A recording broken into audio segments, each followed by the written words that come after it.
Tular daging korban hampir 20 kg dibuang macam sampah.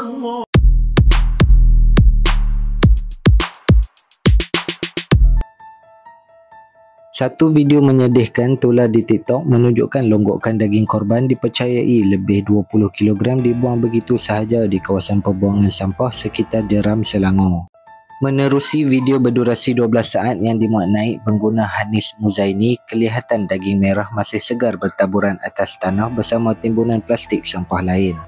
Apa yang lebih mengejutkan ialah tiada langsung usaha untuk menanam atau melupuskan daging tersebut secara terhormat seperti yang sepatutnya dilakukan apabila berlaku lebihan atau situasi yang tidak dapat dielakkan.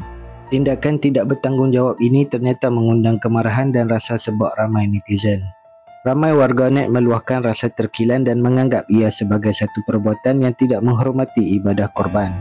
Mana tidaknya, daging yang sepatutnya diagihkan kepada fakir miskin dan mereka yang memerlukan akhirnya berakhir di tempat sampah.